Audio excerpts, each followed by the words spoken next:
Bonjour et bienvenue sur Corrèze Télévision. Aujourd'hui, le plateau de Corrèze Télévision est à Vigeois pour la manifestation à l'IF ouvert, un salon du polar qui a lieu toute la journée, avec une quinzaine d'auteurs, et dont 3 qui sont à mes côtés, Christian Viguier, Sébastien Vidal et Franck Bouis. Donc je vais les laisser et ils vont débattre sur la thématique des grands espaces. Et comme à Vigeois, il y a des grands espaces, je vais partir dans les prairies gambader. Bon débat.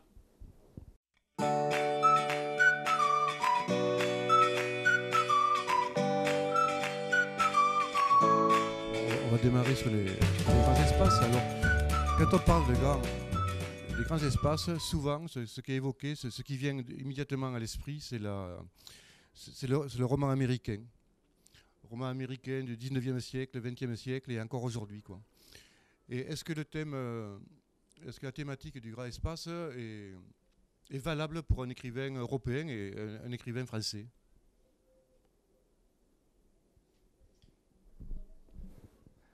Je pense que c'est valable pour tous les écrivains de la planète à partir du moment où il y a peut-être une notion de proportion. À notre niveau, je pense qu'on peut trouver le plateau par exemple de Mille Vaches ou les Cévennes ou d'autres régions. On peut les considérer comme des grands espaces. Et évidemment pour un auteur américain, ça va être une autre dimension, mais je pense qu'à l'échelle de chaque pays, on a des grands espaces je pense qu'il faut avoir à l'esprit ce rapport de taille par rapport aux régions. Moi, je ne sais pas trop ce que ça veut dire en fait, grands espaces. C'est plutôt la notion de territoire qui va me porter ou m'intéresser, et pas forcément le territoire physique.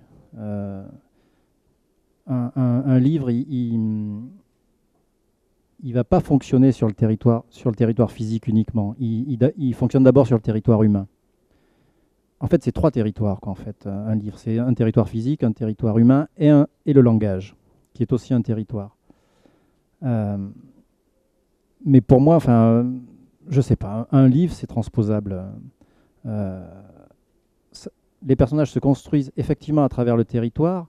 Mais s'il fonctionne, il doit fonctionner aussi bien dans le Montana que, je ne sais pas moi, sur le plateau des Mille Vaches ou en Ardèche ou n'importe où ailleurs dans le monde, quoi. C'est vraiment cette notion de territoire, comme certains grands écrivains ont construit des territoires fictifs, par exemple. Je pense au père du roman qui est William Faulkner. Voilà, il a construit en fait son territoire et il a ancré ses personnages dans ce territoire-là. Ces personnages étaient définissables par ce territoire-là, mais le territoire n'était pas définissable par les personnages. Je ne sais pas si je suis très clair, mais voilà, ils sont indissociables, mais ça tient d'abord par les personnages. Je pensais aussi à Giono qui a inventé une Provence. Et en réalité, quand on lit Giono, c'est un territoire halluciné, quoi. Ça me fait penser à Faulkner, justement. Il n'y avait pas un plus grand menteur que Giono. Oui. C'est un fabuleux menteur, quoi. Et c'est un homme qui n'aimait pas la Provence, qui n'aimait pas le soleil. Il adorait l'Écosse et le brouillard. Et c'est un écrivain solaire, hein, cet homme-là. Déjà, une chose qui est importante, me semble-t-il, le mot espace, moi aussi, est quelque chose de totalement indéterminé. Mais le mot territoire m'intéresse. On vient d'un territoire. Hein, et ce territoire, ce n'est pas un territoire fermé, c'est un territoire ouvert. C'est un territoire qu'il va falloir combattre. Hein. Alors, je vais essayer de m'expliquer. Moi, je viens du sud, de l'Aveyron. Et mon territoire, c'est un territoire ensoleillé de campagne, quoi. Et je sais que le fait d'avoir vécu cette enfance-là, au bord du Lot, par exemple, dans des jardins ouvriers, des trucs comme ça m'a déterminé ma manière de voir, de penser, d'être. Ça donnait des couleurs, des sensations, des sentiments, ça donnait des formes à l'être que j'allais devenir. Mais c'est un territoire, il est aussi réel, physique qu'imaginaire, imaginé et transmué aussi. C'est ça, je crois. Et le mot territoire pour moi, c'est la définition de l'ouverture et pas de quelque chose de fermé, de discernable, justement. Et la première fois que j'avais lu Frank Wyss, un truc me faisait drôle. On n'avait pas les mêmes couleurs de pierre, les mêmes couleurs de toit, quoi. Et ta lumière était noire, je trouvais.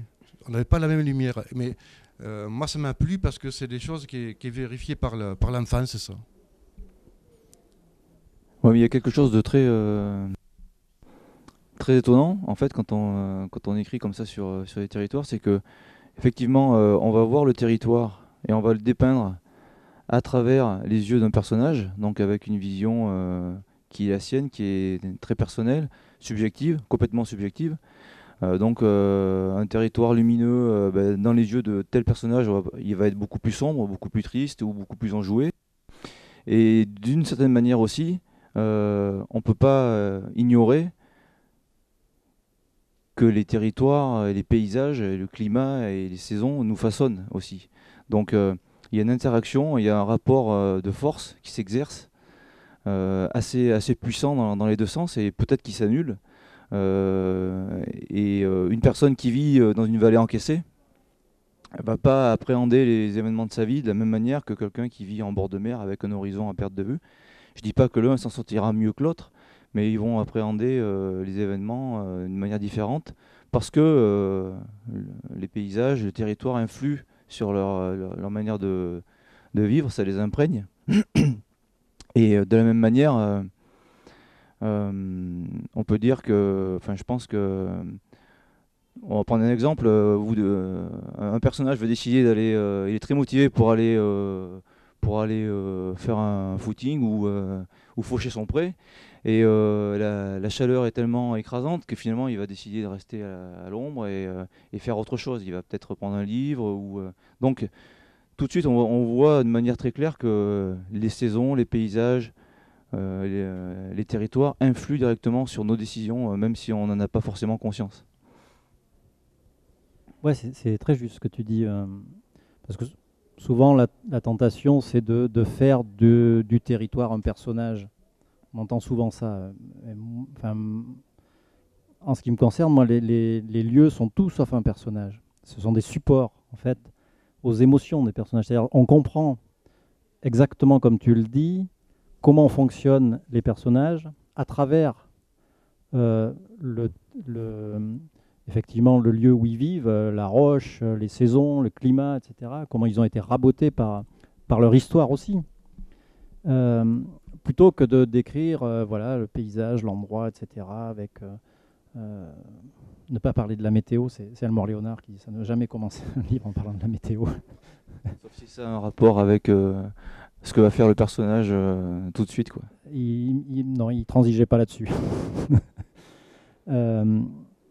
Donc ouais, ça c'est intéressant. Du coup, on comprend comment fonctionnent les personnages et on va vers le territoire. L'erreur, à mon sens, après chacun fait ce qu'il veut, mais c'est de partir du territoire pour aller vers l'humain, pour s'identifier, pour que le lecteur puisse s'identifier, puis pour que moi je puisse m'y retrouver. Dans le personnage, il faut partir du personnage et aller vers le territoire, et pas l'inverse. Alors ce que tu disais aussi, c'est intéressant. Finalement, vous dites des trucs vachement bien. Hein. C'est rare, mais ouais. Ça peut... Tu parlais d'un autre territoire qui est le territoire de l'enfance, effectivement. Je dis souvent, moi, que si on peut appeler ça un travail, mais mon travail de romancier, c'est vraiment de mettre des mots d'adulte sur les émotions d'enfance. Ce territoire-là, cette espèce de gros sac émotionnel qu'on a rempli jusqu'à grosso modo l'adolescence, même si on a quelques grandes émotions à vivre après, mais on est construit là. Et toute notre vie, en fait, on voit passer des choses comme ça où on sent... Alors soit on s'y raccroche ou pas, on est troublé. Et ben moi, je vais les chercher, je vais creuser ces émotions-là parce que c'est ce qui porte mon écriture. Voilà, à travers, encore une fois, aussi le langage plus que la langue. C'est-à-dire plus la singularité, essayer d'inventer quelque chose plutôt parfois que de travailler effectivement la phrase jusqu'à ce qu'elle sonne parfaitement et justement rechercher parfois les accidents. Quand les mots se carambolent un petit peu comme ça et et que ça devient en fait de la musique qui n'est pas forcément toujours compréhensible au début, mais qui fait sens plus tard. Ça, c'est complètement juste. Je pense que le territoire de l'enfance, c'est un des territoires les plus importants. Et tout se joue dans notre vie, tout se joue dans l'enfance. Et dans notre vie d'adulte, après, on va réagir face aux événements, face à ce qui nous arrive, avec notre vécu d'enfant. Et encore une fois, c'est bien la preuve que les territoires nous façonnent, puisque là, c'est l'enfance qui va conditionner tout le reste de nos réactions dans notre vie d'adulte. Et on va être bouleversé ou complètement chamboulé par quelque chose qui peut paraître anodin à une autre personne, mais parce que nous, ça nous parle directement de notre enfance. C'est encore une fois complètement subjectif, mais voilà, c'est vraiment un territoire passionnant et des territoires comme ça, il y en a des tas. Ça peut être aussi les sentiments que j'aime bien, les sentiments noirs, qui nous amènent un peu du côté obscur. C'est aussi un territoire immense et inépuisable au niveau de l'écriture. Si on prend le thème de l'enfance, là, ça c'est l'espace, hein, l'enfance. Un truc qui est sûr, c'est que cette enfance-là, l'enfance c'est un territoire nuptial. C'est là où tout démarre. Hein. Il y a une sorte de découverte fabuleuse du son, du sens, des couleurs, des parfums, etc. Et si on en revient à l'écriture, il y a un sentiment du vrai, d'être dans un monde là, dans lequel on est en exploration et du monde et de nous-mêmes. C'est pourquoi l'écriture, me semble-t-il, écrire bien, ça m'a jamais intéressé. Quelqu'un qui écrit bien, qui a fait des études pour bien écrire, c'est de la nuit totale. Écrire vrai, c'est beaucoup plus bouleversant. Et le sens est capable de détruire les phrases qui ont été répétées des milliers, des centaines et centaines de fois, quoi. Et l'écrivain, c'est celui qui détruit.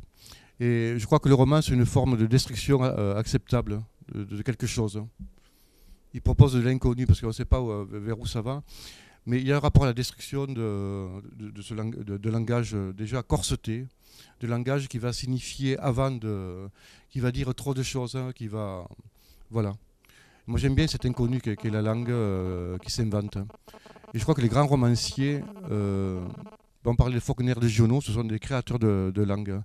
Et il y a des faussetés dans les phrases qui sont d'une beauté. Je pense aussi à Ramus, un écrivain suisse. C'est intenable cette beauté-là. Et on donnerait ça à un prof de français, il corrigerait les fautes d'accord, les fautes de syntaxe, etc. Comme des peintres. Il n'y a rien de plus ennuyeux que la perfection, de toute façon. Ça me rappelle Bergogneau, je sais pas qui avait découvert Le Bruit et la Fureur, je sais pas, à 18 ans, un truc comme ça. Il avait écrit à Gallimard pour dire comment il pouvait publier un bouquin aussi mal écrit. C'était Le Bruit et la Fureur. Il a changé d'avis depuis. Hein. Il a écrit un long bouquin sur Faulkner. Effectivement, parce que si on rentre dans l'œuvre de Faulkner par Le Bruit et la Fureur, surtout à cet âge-là, on part en courant. On se dit, mais qu'est-ce que c'est que ce truc, quoi ? C'est un ovni. Donc oui. Et par rapport à la destruction, ouais, c'est vraiment ça. Même quand on termine un livre, on a détruit quelque chose. C'est aussi un aveu d'impuissance. C'est pour ça qu'on en recommence un autre après. C'est un aveu d'échec aussi. J'imagine que si on était content de soi, ben on réécrirait pas, enfin on n'écrirait pas un autre livre, quoi. Enfin, donc c'est toujours le rapport à l'inachevé, à la destruction, à cette espèce de tas de ruines qui restent quand on a fini un bouquin, et pas que des ruines de mots, des ruines aussi physiques. C'est éprouvant d'écrire un livre. Hein. Ouais, c'est hyper épuisant, ouais, c'est le mot de... C'est peut-être pour ça aussi que, en ce qui nous concerne, on a cette tendance à s'accrocher, à vouloir parler des grands espaces. Parce que je vous rappelle que le thème, c'est les grands espaces. Parce que il y a un côté rassurant, c'est quelque chose qu'on connaît, qu'on aime. Et c'est peut-être aussi une béquille qui nous permet de s'approcher au plus près de ce qu'on veut dire, de ce qu'on veut montrer, même si, effectivement, comme tu le dis très bien, au final, quand on voit le résultat, on n'est pas très satisfait, on se dit qu'on va pouvoir mieux faire, donc on en recommence un autre. Mais tout à l'heure, tu parlais des grands espaces et du fait qu'il fallait éviter. Enfin, tu n'étais pas d'accord avec le fait de vouloir en faire un personnage à part entière. Et alors, je suis d'accord et pas d'accord, dans le sens où, en ce qui me concerne, j'essaye d'en faire un personnage à part entière, mais simplement pour lui donner toute sa place. Et juste sa place, la place que le paysage, le climat, la nature, les territoires méritent pour que l'histoire soit équilibrée, avec ce rapport, cette interaction avec les personnages. Ouais, mais comme tu l'as dit justement, l'espace ne peut être, enfin le territoire ne peut être vu qu'à travers les yeux des personnages. Donc, tu vois ce que je veux dire. Donc, Oui, tout à fait. puis d'abord, on fait ce qu'on veut, hein, les C'est vrai. espaces. Donc, les grands espaces, c'est pas de frontières. Donc, dans la discussion, il n'y aura pas de frontières non plus. Non plus. Je voulais rebondir sur un truc. Qu'est-ce que tu disais après? Alors je disais, qu'est-ce que je disais? Vous pouvez nous aider un petit peu? Qu'est-ce qu'on disait? Ils suivent pas. Il y en a qui dormaient, c'est ça? Sur cette Non, j'ai interaction avec zappé. les personnages. Ouais, Et j'ai zappé. puis, Je voulais dire un truc, mais j'ai zappé. bon, ça va revenir. On était sur les rapports de destruction. Bon, c'est quoi qui se détruit? Ah oui, pardon. Ça va Oui. Ouais. J'ai pas dit que j'ai pas dit qu'on n'était pas content de soi ou que c'était. Mais c'est fini. C'est-à-dire quand un bouquin est ce qu'il doit être, c'est fini. Et donc c'est pas ce rapport à au fait de ne pas être content de soi ou que ça pourrait être mieux. Voilà, c'est ça. Ça pourrait être mieux. Non, ça pourrait pas être mieux. Quand il est fini, ça pourra pas être mieux. C'est comme ça. Mais c'est compliqué, c'est comme le peintre qui va rajouter une touche de peinture, puis il va se reculer, bah, j'en mettrai bien une autre là, ici, puis c'est infini, quoi. Donc on peut retravailler comme ça à l'infini. Mais à un moment donné, le romancier doit se dire, stop, j'arrête là. C'est pas le meilleur des livres, ça c'est pas le plus grand des livres, mais c'est le mien, ça reste le mien. Mais c'est ce que je voulais dire. Ça peut pas être mieux, mais il y a quand même une frustration, quelque part, qui fait que cette frustration, c'est la petite graine qui va pousser et qui va faire qu'on va en commencer un autre. N'est-ce pas? Petite graine, grands espaces. Moi, j'ai des sensations un peu particulières quand le livre est fini. Alors, d'abord, il me semblerait qu'il y aurait deux catégories d'écrivains, c'est-à-dire l'écrivain qui va faire un plan, un début, un milieu, une fin. Pour moi, c'est intenable, ça. Enfin, pour moi, c'est-à-dire c'est pas une vérité absolue, c'est une vérité relative. Hein. Le roman démarre alors que ni l'écrivain ni le narrateur n'est prêt, moi j'ai envie de dire. Il y a une image qui me vient et ça part. Je ne sais pas s'il sera homme, femme, qu'est-ce qu'il va faire, s'il va marcher. Et bizarrement, ça, c'est une chose qui me... C'est ça qui me trouble au départ. C'est vraiment la chose qui me trouble au départ. Je vais suivre quelque chose, je ne sais pas ce que c'est. Et après, des personnages vont apparaître. Et je ne sais pas qu'est-ce qu'ils vont dire, qu'est-ce qu'ils vont être. Hein. Et pourtant, je sais qu'ils m'impliquent. Hein. Ils impliquent l'être que je suis parce qu'il va falloir que je sois totalement satisfait de l'inconnu qu'ils vont proposer, ces gens-là. C'est un rapport de justice et d'égalité envers moi-même. C'est-à-dire, c'est pas moi qui les domine à un moment donné. Or, c'est pas un truc facile à dire. C'est-à-dire, mes personnages ont leur propre vie, ils sont autonomes. Mais oui, la langue même va proposer tout autre chose. C'est comme une sculpture, quoi. Et moi, j'aime bien quand le roman a raison. Si le roman a raison, c'est que je peux arrêter. Il s'arrête. Par contre, moi, je suis mort. Je perds de la puissance. Je perds de la. On règne pas sur ça. On règne pas sur un bon roman. Je crois pas à ça non plus. On est épuisé, je pense. Il y a eu un match. Et avec des choses que l'on connaissait, mais avec un maximum de choses qu'on ne sait pas. Oui, on apporte quelque chose, mais moi j'ai vraiment l'impression qu'on est convoqué par les personnages et que l'histoire nous tombe dessus, quoi. C'est ce qu'elles font, les histoires nous tombent dessus. Et on n'a pas d'autre choix que d'aller coucher sur le papier ou en tout cas sur le clavier et d'apporter après notre plus-value avec une dimension de... Une approche de sentiment, on apporte une vie supplémentaire, mais j'ai vraiment l'impression que ce sont les personnages qui nous convoquent. On n'a pas le choix, quoi. Il faut y aller, quoi. Ils nous appellent et il faut écrire l'histoire. Est-ce que vous pensez là, lorsque vous réécrivez un roman, est-ce que vous pensez que vous avez un savoir-faire qui va vous aider, ou au contraire, vous commencez l'écriture à zéro? Quand je dis, vous réapprenez à écrire, hein? Ah oui, totalement. Oui. Chaque livre est différent. Moi, je ne sais jamais écrire quand je recommence un livre. Je suis dans le doute permanent, en fait. Euh, alors, ce serait plutôt de l'ordre de la possession, moi, que de la convocation. Ouais, je crois Il que- faut accepter d'être possédé par son personnage Ouais. pour découvrir l'histoire. Parce que moi, on travaille un peu pareil. Je n'ai absolument pas d'histoire quand je commence. Je sais rien des personnages. J'en ai souvent qu'un seul, voire deux. Une émotion, quelque chose de... Mais après, voilà, faut accepter d'être possédé et puis on va vers l'histoire qui se déroule comme ça. Alors le fait de travailler aussi comme ça, c'est vraiment très casse-gueule parce qu'à un moment donné, ça fonctionne plus évidemment parce qu'on avait les personnages nous amènent dans un cul-de-sac ou vers une bifurcation qu'on n'a pas prévue. Donc après, il faut recommencer le livre. euh, et là, je recolle aux grands espaces. Le livre, c'est un espace de liberté totale. Et le moins qu'on doive au lecteur, c'est d'avoir été sincère. C'est-à-dire que quand on écrit, jamais on pense au lecteur. Enfin, rassurez-moi. On ne pense qu'à nos personnages, qu'à cette histoire qui se déroule. C'est complètement égoïste. Ben oui, c'est le rapport à la sincérité, justement.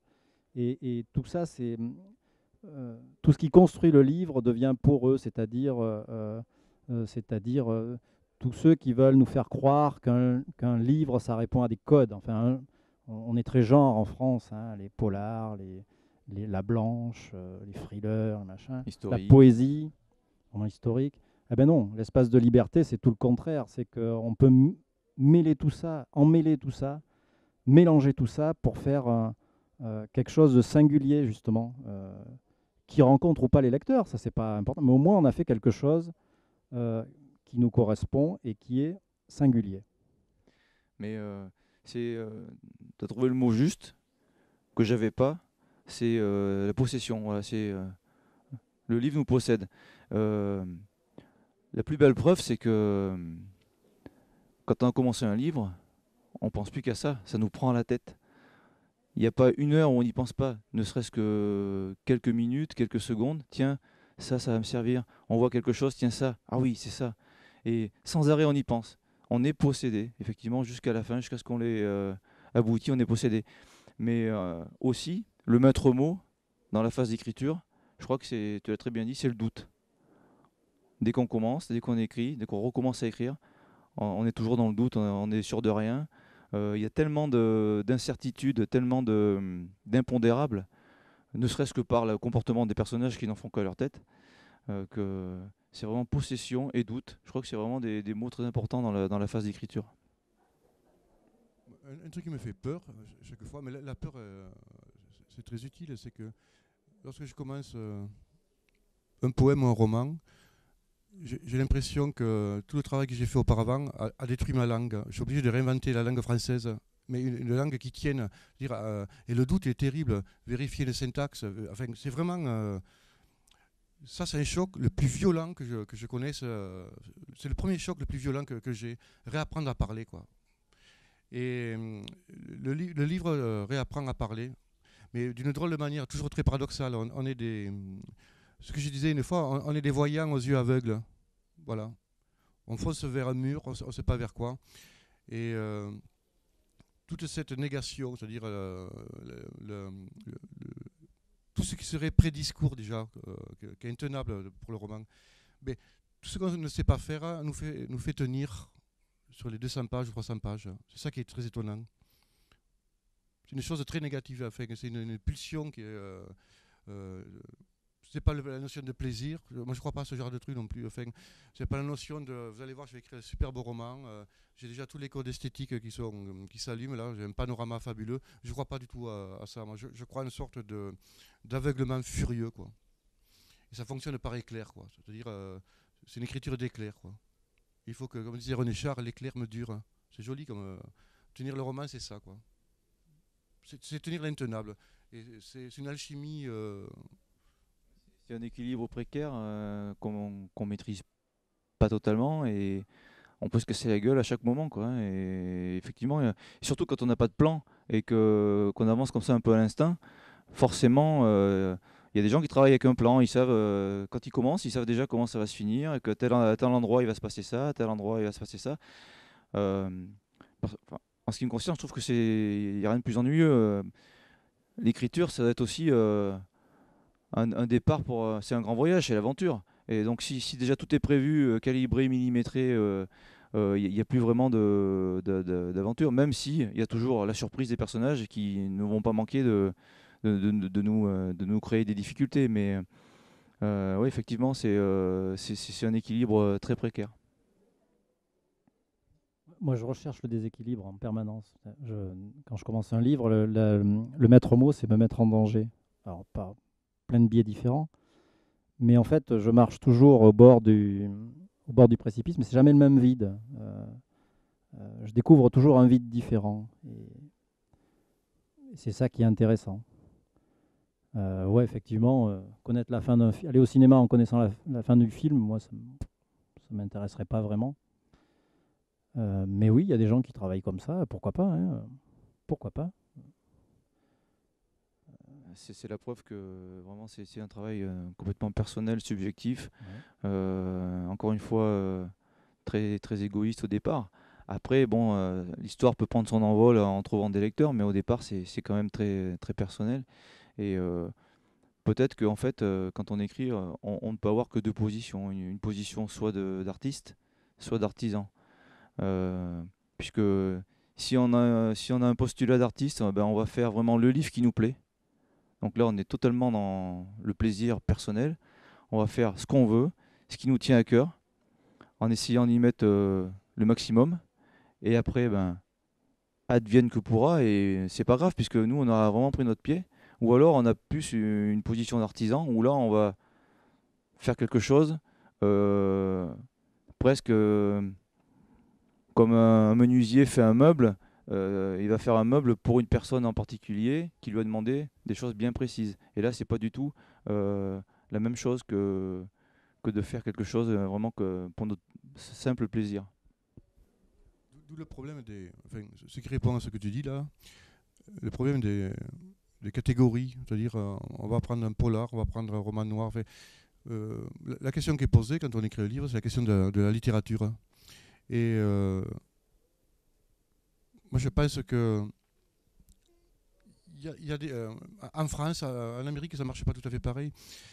Il y a des gens qui vont écrire dans des catégories données, et ça va donner toujours des livres moyens, c'est-à-dire ni bons ni mauvais, comme des vins californiens, presque ça. Mais que tout le monde pourra boire. Mais pourquoi pas je pense qu'il peut exister une littérature de la distraction. Mais ce par quoi on est nourri, c'est quand même des gens qui nous ont convoqués violemment. On reparle de Faulkner. Bon, il y avait Faulkner, il y avait Giono en France.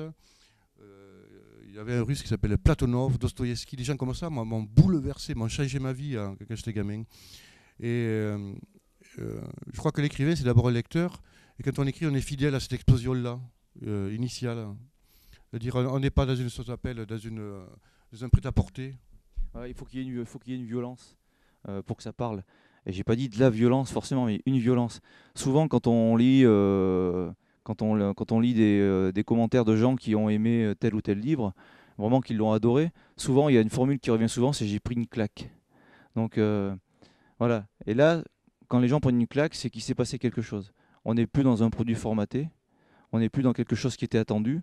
On est sorti des sentiers battus, on a pris les chemins de traverse et on en a pris plein la gueule, quoi. Et ça, ce sont des livres qui restent.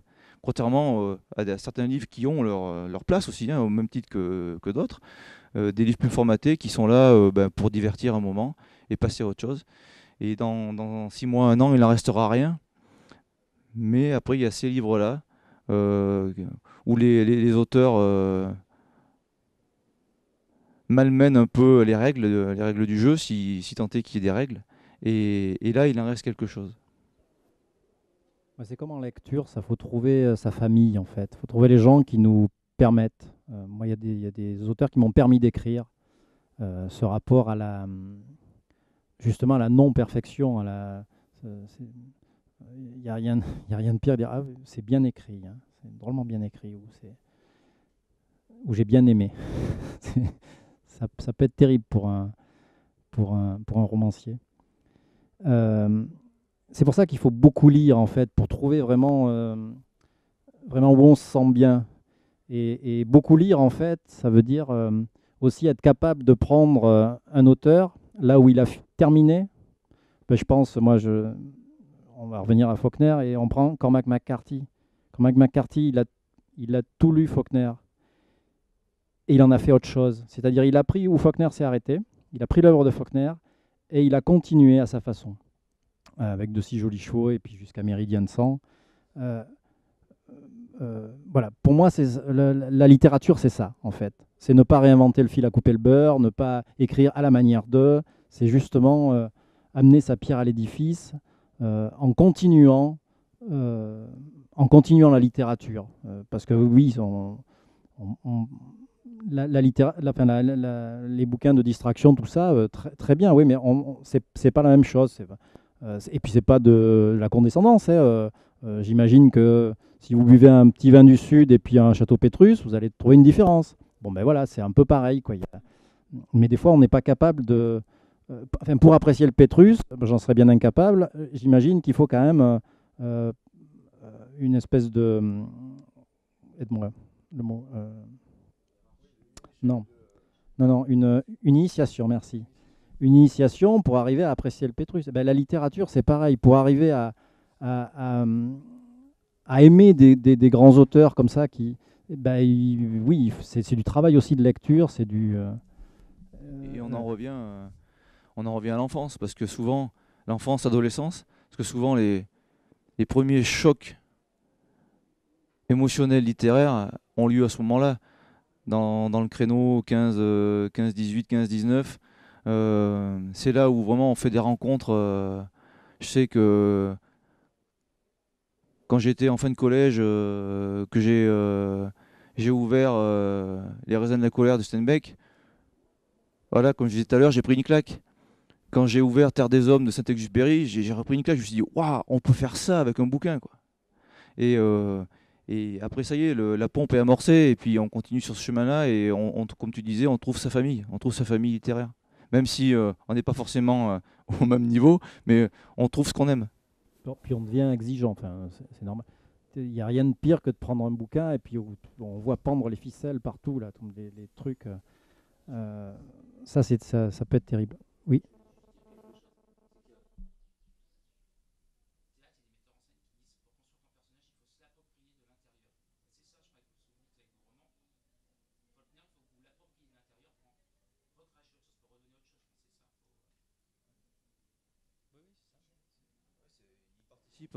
Tous ces auteurs participent à notre création d'une manière un peu subliminale, hein. On n'a pas forcément conscience, mais ils influent sur notre écriture.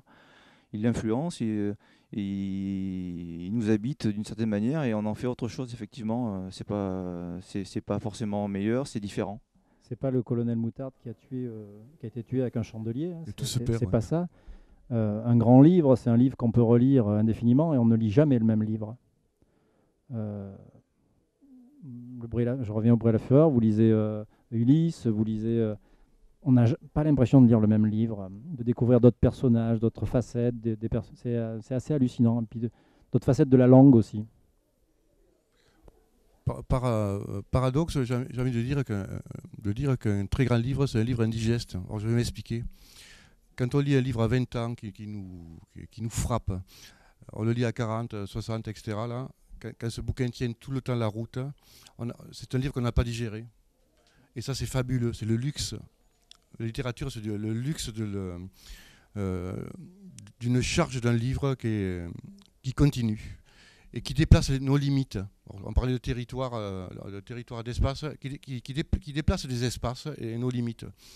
Et ces limites-là, on les perçoit littérairement, mais quand même, il y a des choses qui se mettent en jeu. Ça nous permet, les grands livres créent des espaces dans lesquels on peut écrire, quoi. C'est ça. Et Faulkner, c'est évident. Steinbeck, c'est évident. Mais c'est prolonger le territoire, prolonger l'espace, comme Faulkner a prolongé Joyce, comme McCarthy a prolongé Faulkner, Et puis aujourd'hui, je ne sais pas qui prolongera McCarthy, mais il a du boulot. Hein. Il y a les auteurs qui décrivent les grands espaces et il y a ceux qui les habitent. Et dans l'écriture, c'est pas du tout la même méthode. Et je sais même pas si ça peut s'apprendre. Ça vient, c'est dans l'ADN de l'auteur, quoi. Il va donner vraiment, il va imprimer sa patte. Et comme tu disais, pour prendre la suite de McCarthy, bonne chance. Je ne sais pas si vous avez des questions ou...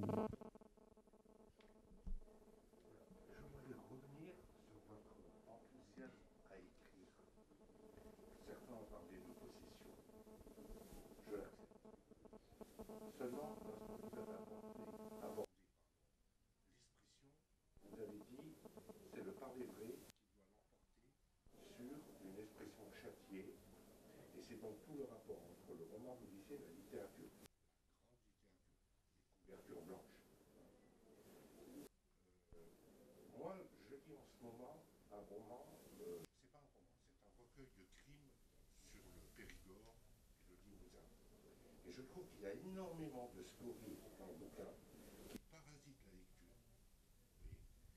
Je vous donne deux exemples tout bêtes.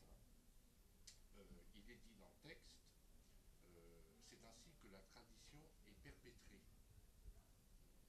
Perpétuée. C'était un accord entre eux taciturne. Ah, c'est magnifique ça.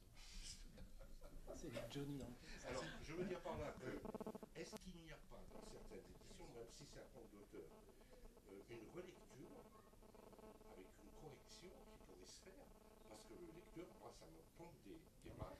C'est très intéressant, les faits divers sont très intéressants, et je suis partisan, comment dirais-je, j'adore ce type de lecture. Mais lorsque je trouve une expression à ce point médiocre, donc l'enthousiasme existe, mais encore faut-il qu'il y ait un peu de matériau derrière. Je veux dire, sans aller jusqu'à... Alors, Je ne connais pas je ne dirai pas le nom de l'auteur, je ne sais pas.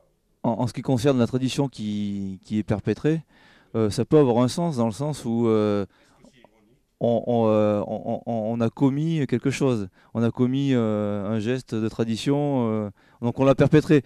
Ouais. Non, mais c'est vrai que vous avez raison, il y a des choses aussi immuables. Oui, puis il y a des gens qui oublient que faire un livre, c'est beaucoup de travail aussi. C'est-à-dire, le premier jet, c'est rien. Donc après, et puis il faut, oui, dans les maisons d'édition, il y a des correcteurs, il y a des gens, parce que nous, on n'a pas forcément le recul, hein. On a fini le bouquin, il y a des choses qu'on ne verra pas, hein, qui nous crèveraient les yeux de n'importe quel lecteur, mais nous, on ne les voit pas.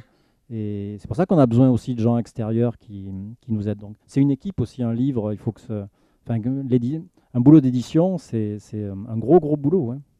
Un auteur, un romancier, c'est pas forcément un professeur de français. Donc ce sont deux choses vraiment qu'il faut vraiment séparer. Et c'est pour ça que, comme le disait Franck, écrire c'est un long voyage. C'est vraiment un très long voyage. Un livre, c'est un an de travail avec